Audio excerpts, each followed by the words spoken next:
Well, hello again, everybody. This is John Norris at Trading Perspectives. As always, we have our good friend Sam Clement. Sam, say hello. John, how are you doing? Sam, I'm doing okay today. I hope that you're doing okay. Doing great.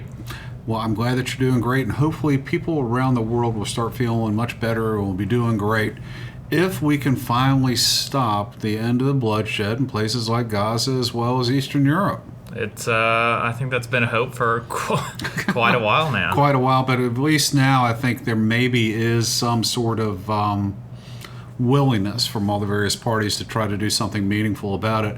Obviously the Trump administration won't take a lot of credit for it, but you also have to wonder just how much is exhaustion, just realizing this is just going to go on forever, and understand that no sides want to give in, obviously, in these conflicts, and every side probably believes that there will be conflict in the future. Just how in the world do we extricate ourselves from the current bloodletting while allowing ourselves to save face in some form or fashion? Well, a lot of people, and me included, when the war in Ukraine started, and we'll get to Gaza, but I don't think expected it to go on as long as it has. Well, I don't think anyone thought it was going to go on as long as it has, and I certainly don't think anyone thought Ukraine would still be around. I mean, a couple of years later, close to 3 years later, I think everyone really thought that Russia would be able to go in and just pretty much push Ukraine around. And before you knew it, and before the United States or Western Europe could do anything about it, Ukraine was going to be absorbed back into a greater Russian empire. And that clearly is not going to happen this No, time. and really, there's been some lines moved, but a little bit in both directions. And so all in all, it's kind of like, it feels like not a lot has really happened outside of the massive amount of bloodshed. Well, massive amount of bloodshed. I would say that the Russians have probably been able to capture more territory Sure. than the Ukrainians, and there is no argument about that. But I doubt anyone in the Kremlin could seriously say that this is a massive success and a major victory for them. However, in order to get both sides to the table, the current administration, the Trump administration, is going to have to allow both sides to at least get out of there with a shred of dignity. Yeah, and when we've seen it, there's been a lot of, I guess not really development, but it feels like development in the last 24 hours or so, with a call between Trump and Putin, and then a call between Trump and Kiev. Right. And what we've heard out of Ukraine is that there's not going to be a deal made that they don't approve of, and of course they're going to say that. And so it goes back to your point that everybody here needs to save face. Everybody needs to at least have a deal that they can take back and say we got what we wanted out of this. Well, I've without a doubt, and really, let's face it, maybe some common sense is returning to the negotiating table. Well, I mean, there wasn't even a negotiating table prior to this. Maybe some common sense is coming around. It's Ukraine was not going to beat Russia.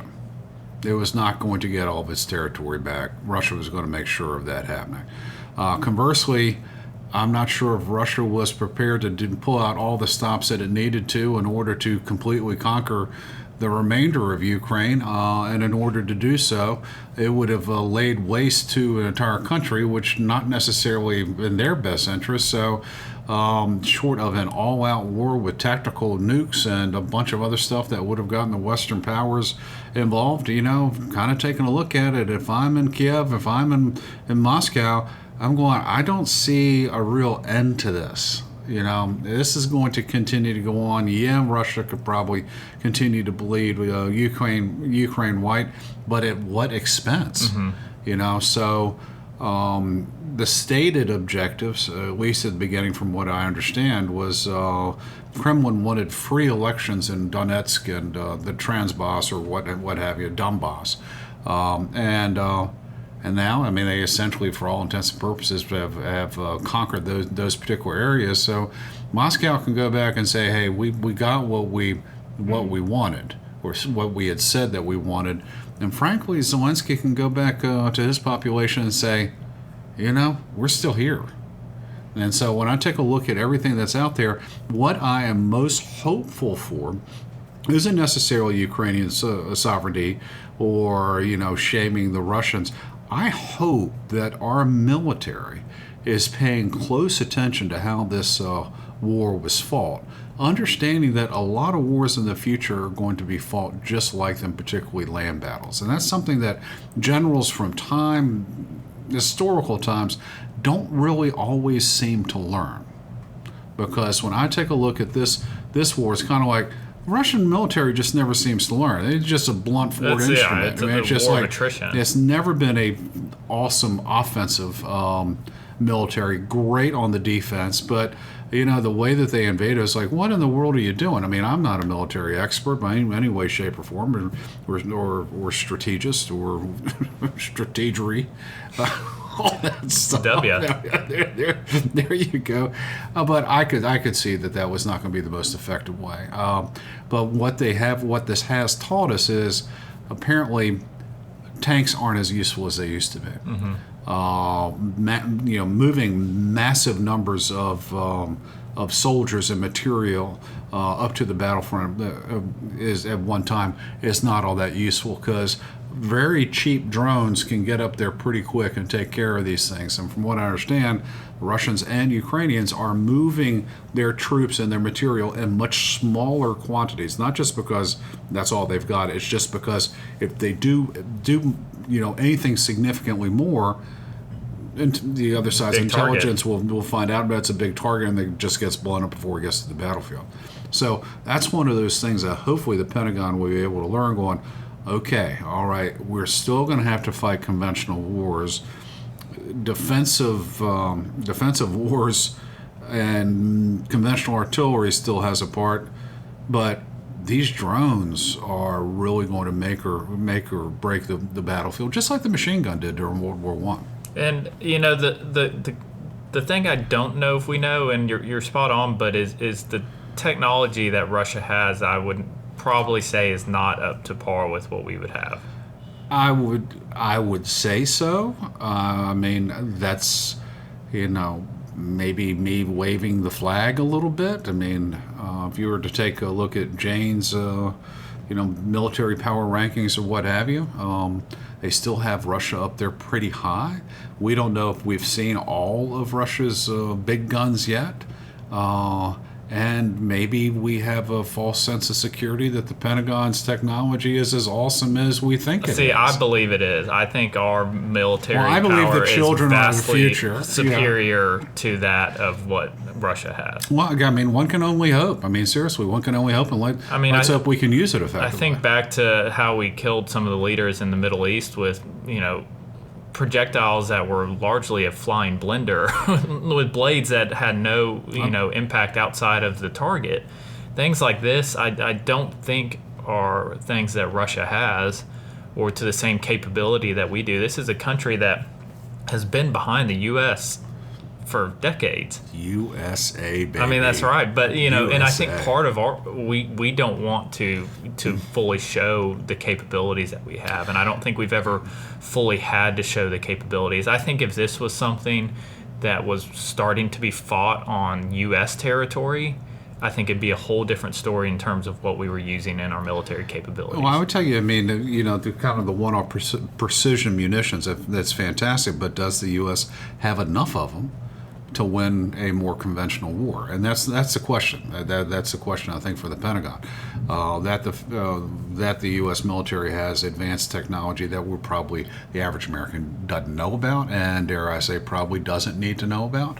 I hope that's the case. I certainly hope that's the case. But do we have enough of it in order to potentially fight a two-front war in Eastern Europe and then in East Asia? Do we have enough to fight the Chinese? Or do we have these cool, smart weapons, but we only have a limited quantity of them that we're going to expend in a month's time, and then it takes so long to produce them that, perhaps they're not as effective as we would like? That's my biggest concern. I think the takeaway is, new technology is certainly pretty helpful, but some of the old ways of fighting, good old-fashioned machine guns and conventional artillery of 144 millimeter, artillery pieces, all that stuff, I hate to say it, still has a part to play when we're talking about moving hundreds of thousands, if not millions, of troops into a military theater. Yeah, and part of it for the U.S. aspect has been, in my opinion, that we want to do this as cleanly as possible in terms of casualties or well, that's the way the U.S. has been, at least since the Civil War. Yeah, and even opposing casualties in terms of civilians and what have you. We've tried to do it without as much collateral damage as possible, and that has clearly not been the case in the war in Ukraine. I mean, there's missiles that are being, whether intentionally or not, just exploding apartment complexes. This is not what the U.S. has historically done, and so at least not that we think that it's done. Sure. I would imagine some people in Fallujah, if anyone's listening to this, might take exception with that statement. But that's part of why we've put boots on the ground so significantly in the Middle East when we did for decades, was to at least avoid civilian casualties. To minimize them as much as possible, because we have we have the ability to turn some of these areas into parking lots, and we have chosen to instead put U.S. boots on the ground. Out of the goodness of our hearts. But that's something I think that is not necessarily the case with what Russia is willing to do, especially if their backs were against the wall. I would imagine if you were to get a sober person in the Kremlin, which might be a difficult thing to do, to talk about what the war aims were back in 2022, end of February. They probably would have said they honestly believe that Ukraine was going to topple pretty quickly.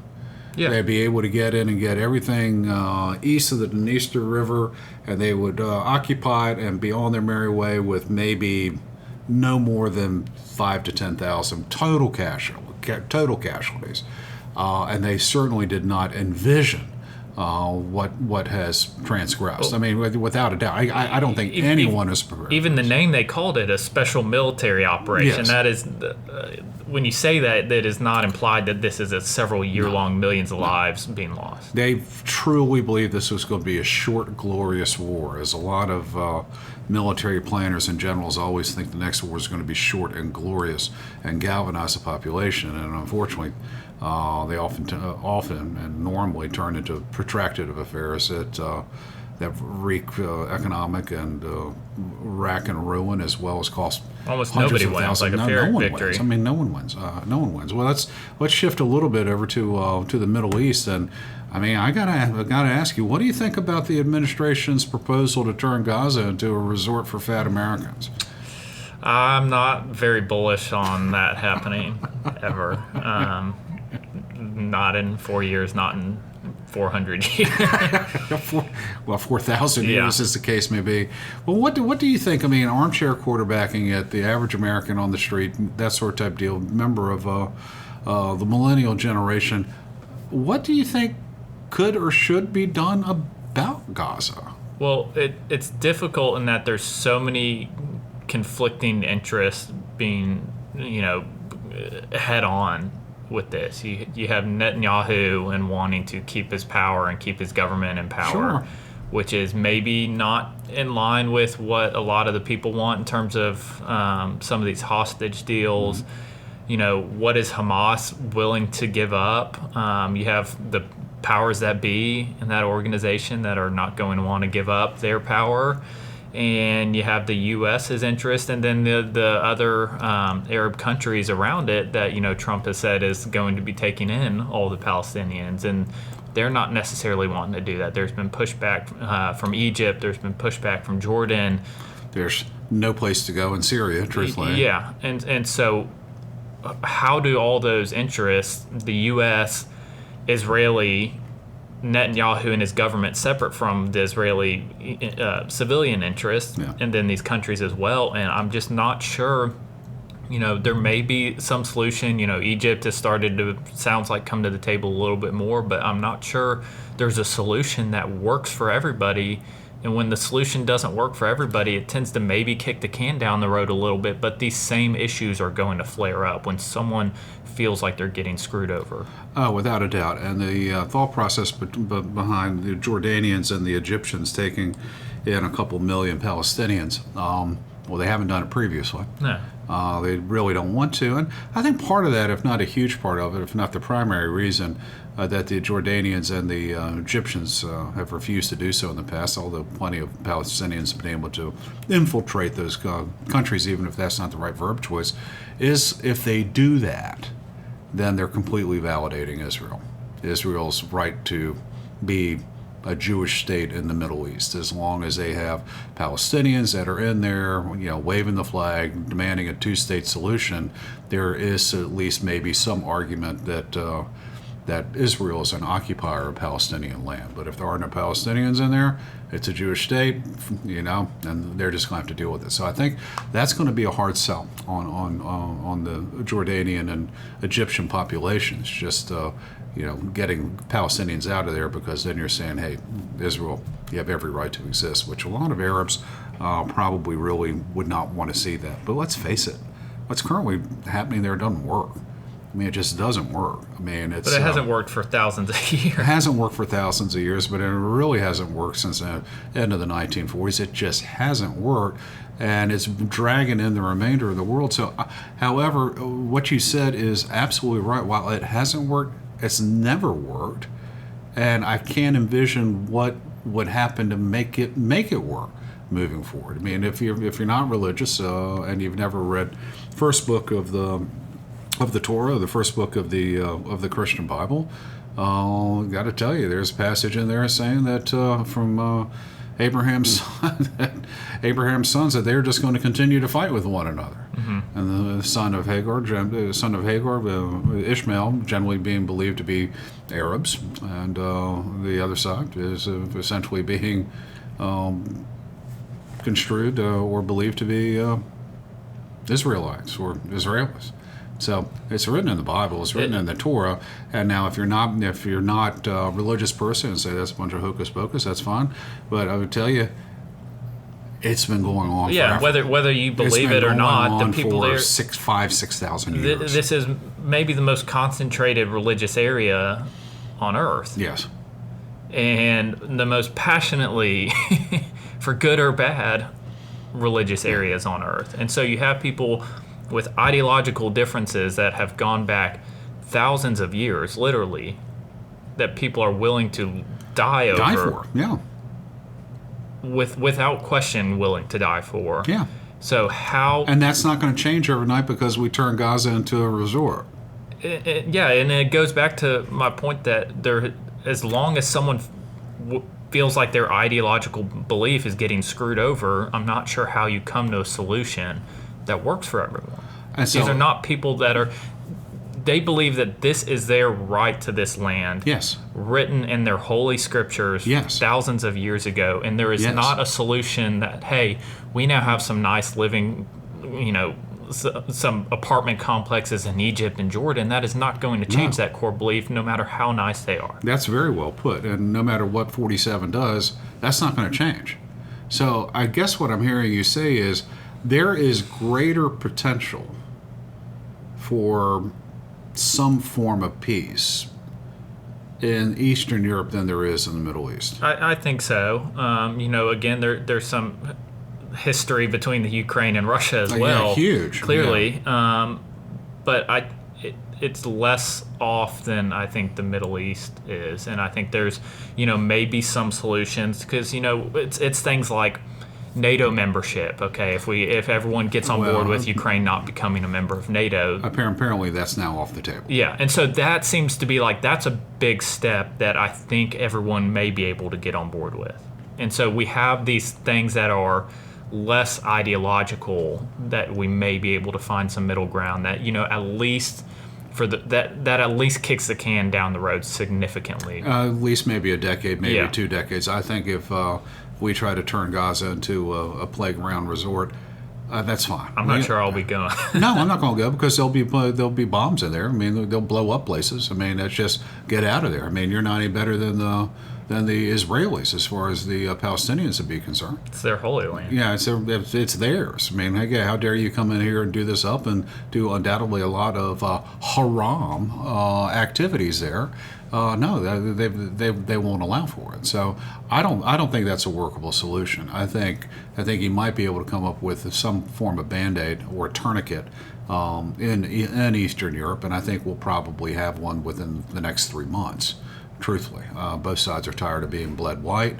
I think Zelensky can certainly save face. I think Ukraine can certainly save face, and now it's only really up to the Russians to be able to save some face and give them those lands which they really kind of already occupied ahead of time, and promise that Ukraine's never going to be part of NATO. And guess what? You're at least in the negotiating table. Yeah. And so there will be Ukrainian independence, at least for a little while. And I will tell you, there will never be a resort in Gaza. And so I think we can just pretty much punt that one. That's not going to happen. If it does happen, it's just going to lead to significant terrorist activity. And I am hopeful that by the end of the second quarter of this year, the hostilities in Eastern Europe will be a memory. Fingers crossed. Fingers crossed. All right. Well, guys, thank you all so much for listening. We always love to hear from you all. So if you have any comments or questions, please, by all means, let us know. You can always drop us a line at tradingperspectives@oakworth.com, or you can leave us a review on the podcast outlet of your choice.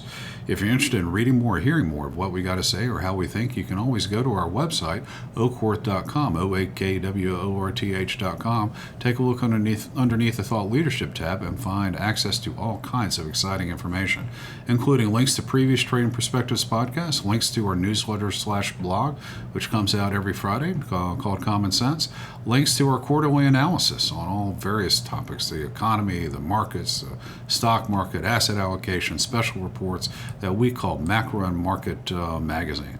That's also out there, as well as good pieces from our advisory services group headed up by Mac Frazier. All right, Sam, with that, you have anything else to say on this interesting topic here today? That's all I've got. That's all I've got today, too. Y'all take care.